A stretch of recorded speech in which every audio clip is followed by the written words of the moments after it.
ആ പറ കൊച്ചേ. അമ്മേ, ഹോസ്റ്റലിലെ ഫീസ് അടയ്ക്കാത്തോണ്ട് എന്നോട് പൊക്കോളം പറഞ്ഞവര്. ഒരാഴ്ചക്കകം എങ്ങനെയെങ്കിലും ഒപ്പിച്ചു തരാൻ കൊച്ചേ. കുടുംബശ്രീന്ന് പൈസ എടുത്തു വെക്കാൻ അമ്മ എന്നല്ലേ ഓ പറഞ്ഞു. തന്നെയും പിന്നെ പൈസ എടുക്കാനൊന്നും പെണ്ണുങ്ങൾ സമ്മതിക്കത്തില്ല. പറ്റില്ലെങ്കിൽ വേണ്ട. ഇവിടുത്തെ നാണം കെട്ടാനൊന്നും എന്നെ കൊണ്ട് വയ്യ. ഞാൻ അങ്ങോട്ട് വരുവാ. വരണ്ടെന്ന് പറഞ്ഞാ വരണ്ട. ഞാൻ പോരുവാ. പറയുന്ന കേട്ട് മര്യാദയ്ക്ക് അവിടെ നിന്നോണം. അതെ, കൊച്ചിന് ഫീസ് അടയ്ക്കാൻ പൈസ വേണോന്ന്. ആ ഉണ്ടാക്കാടി. ഓ ഉണ്ടാക്കും ഉണ്ടാക്കും. കുറെ നാളായില്ലേ ഈ ഉണ്ടാക്കും തുടങ്ങിയിട്ട്. ആരോട് പറയാൻ? വേറെന്തെങ്കിലും പണിക്ക് പോകാൻ പറഞ്ഞാൽ അതും കേക്കില്ല. എന്നും കള്ളം കുടിച്ച് വീടിയും വലിച്ചങ്ങ് നടന്നാ മതിയല്ലോ.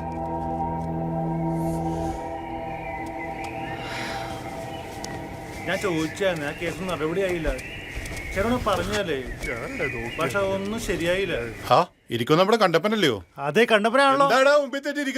ഇലക്ട്രിക് ശ്മശാനം വന്ന ശേഷം പണിയൊന്നുമില്ലല്ലോ. പോടാ മയിലുകളെ, എനിക്ക് പണിയുണ്ടാക്കാൻ വന്നേക്കണ്.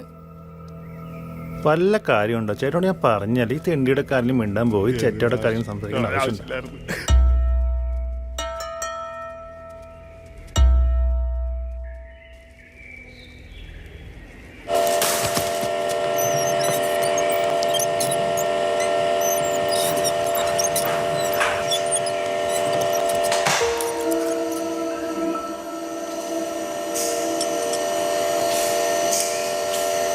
കണ്ടപ്പോൾ ഏട്ടാ, എന്തെങ്കിലും ഒരു ജോലി അതെനിക്ക് അത്യാവശ്യമായിരുന്നു.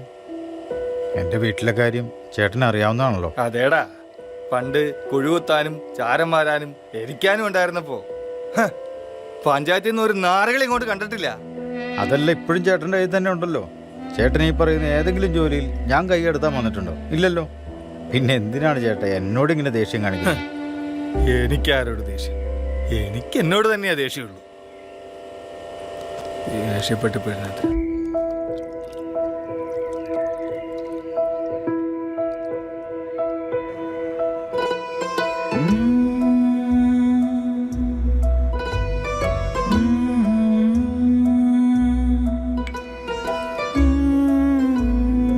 എടി അനിതേ, നീ വരുന്നില്ലേ? സമയം പോയി, വേഗം. ആ അതാ വരുന്ന ചേച്ചി.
മകൻ എന്ന പേരിൽ അട്ടി വിളിച്ചവരെ പുലയന്മാരിലാടി കളിച്ചത് അവരാക പൊരുളോ. പുലയാടി മകൻ എന്ന പേരിൽ അട്ടി വിളിച്ചവരെ പുലയന്മാരിലാടി കളിച്ചത് അവരാക പൊരുളോ. തമ്പ്രാനെത്തുന്നേ തമ്പ്രാനെത്തുന്നേ, മാറടി വന്നേ നീ അല്ലേ നിന്റെ മാറിട ചേലമറ്റേ.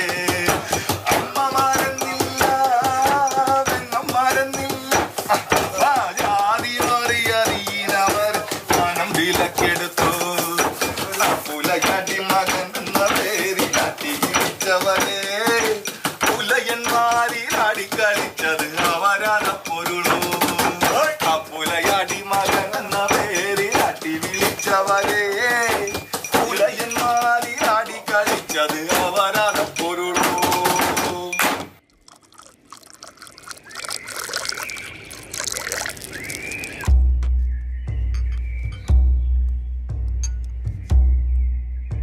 പഞ്ചായത്തിന്റെ ശ്മശാനം വന്ന പിന്നെ ശവന്തോണ്ടികൾക്ക് ഒരു മത്തിക്കറി പോലും മേടിക്കാനുള്ള പൈസ ഇല്ലാതെയായി. ഗതികേട്. എടാ സുധി, നിന്റെ അപ്പൻ ഒറ്റക്കണ്ണം കുഞ്ഞിന്റെ ശവം കത്തിച്ച ഞാനാ. അന്ന് നിനക്ക് മൂക്കുളൊലിപ്പിച്ച് നടക്കണ പ്രായം. അന്ന് നിനക്ക് പുഴയിൽ കമത്താൻ വേണ്ടി നിന്റെ അപ്പന്റെ എല്ല് തോണ്ടിയെടുത്തപ്പ കിട്ടിയ ഒരു സുഖം ഉണ്ടല്ല. എടാ ശവന്തീനി, നിന്നെ ഞാൻ തല്ലാത്തത് എന്റെ കൈ നടന്നു വിചാരിച്ചിട്ടാ. അത്രയ്ക്ക് വെറുപ്പാടാ പന്നി നിന്നെ. നിന്റെ അമ്മക്കില്ലായിരുന്നല്ലോടാ ഈ അറപ്പ്. അമ്മയ്ക്ക് വിളിക്കണോ? നിന്റെ കവരാതം കണ്ടപ്പാ, നീ ഒന്ന് അടങ്ങ്. വിവരമില്ലാത്ത ഇവനെന്തെങ്കിലും പറഞ്ഞു വെച്ച് നീ എന്തിനാണ് വട്ടം വെക്കാൻ പോകുന്നേ? വാടാ വാടാ ജോണി. അവന്റെ ഒക്കെ ഒരു വേഷം കെട്ട് മനുഷ്യനെ മെനക്കെടുത്താൻ രാവിലെ പോകുന്നോളും.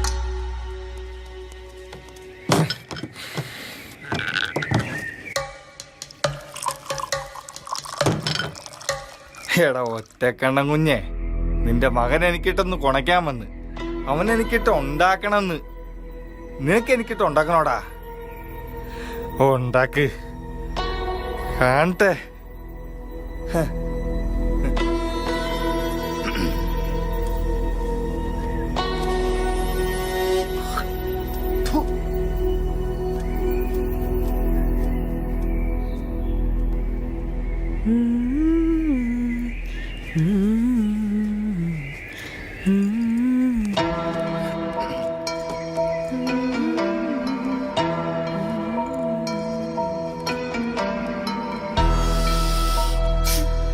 മൂക്കറ്റം വലിച്ചു കെട്ടിട്ട് വന്ന് എന്റെ മേത്തോട്ട് കയറാൻ വരുന്നോ? ഓ, നീ വലിയ മറ്റവളാണല്ലോ.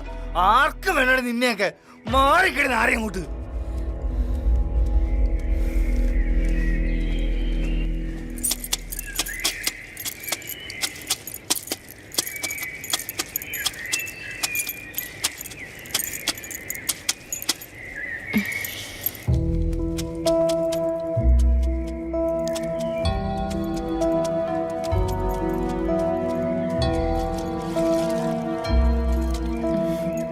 കുളി നനയൊക്കെ പിന്നെയാ വാടി. നീ അങ്ങോട്ടൊന്ന് വന്നേ. ഇതിനൊക്കെ ഒരു നേരം കാലില്ല കണ്ണപ്പേട്ട. അതെന്നാടി, എനിക്കൊന്ന് മുക്ക നേരം കാലൊക്കെ നോക്കണ. ഓ, അതിപ്പോ എപ്പ മൂത്താലും ഞാനിവിടെ ഉണ്ടല്ലോ. കാശ് വല്ലതും ഉണ്ടോന്ന് അറിഞ്ഞാ മതി. ഓ, അപ്പൊ കയ്യിലൊന്നും ഇല്ലാതാ ഇത്തവണയും വരവ്. ഇതേ കണ്ണപ്പേട്ട, പറയുന്നുണ്ടെന്ന് തോന്നരുത്. ഇങ്ങനെ എപ്പോഴും വെറുതെ കിടന്നറിയാൻ എനിക്ക് ഇത്തിരി ബുദ്ധിമുട്ടുണ്ട്. അതെന്നെ പറച്ചിലാടിയാ പറയണേ. ആയ കാലത്ത് പൈസ പലയിടത്തും തിരികെ തന്നിട്ടില്ലേ? വെറുതെ ഒന്നും അല്ലല്ലോ, നല്ലോണം പണി എടുത്തിട്ട് തന്നെയാ. ഒരു പണി എന്നാ ഒരു പുച്ഛം? ഞാൻ വെറുതെ കിടക്കുന്നോളല്ലെന്ന് നിങ്ങൾ തന്നെയാ പറഞ്ഞിട്ടുള്ളത്. ഇപ്പൊ പൈസ ഇറക്കാൻ ഭയങ്കര മടി. എടി മടിയല്ലടി, ഇല്ലാത്തോണ്ടോ അടി. ഇല്ലാത്ത കാര്യം ഈ മൂക്കുന്നോടൊന്ന് പറഞ്ഞേര്. നിങ്ങളുടെ വരവുകൊണ്ട് മറ്റുള്ളവരുടെ വരവ് ഇല്ല ആക്കരുത്. എടി എടി എടി, തീ പിടിച്ചെന്നെ അടി.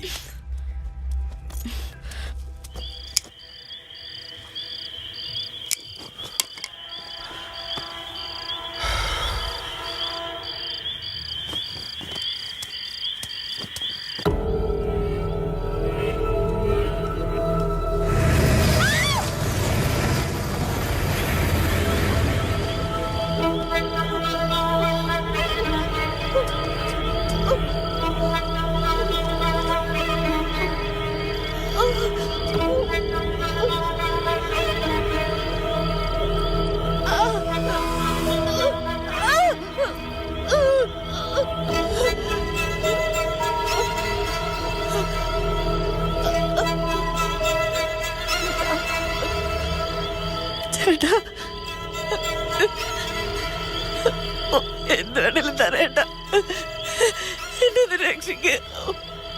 ഓ, ഞാനെത്ര മോളെ, എനിക്കിത് മതി മോളെ.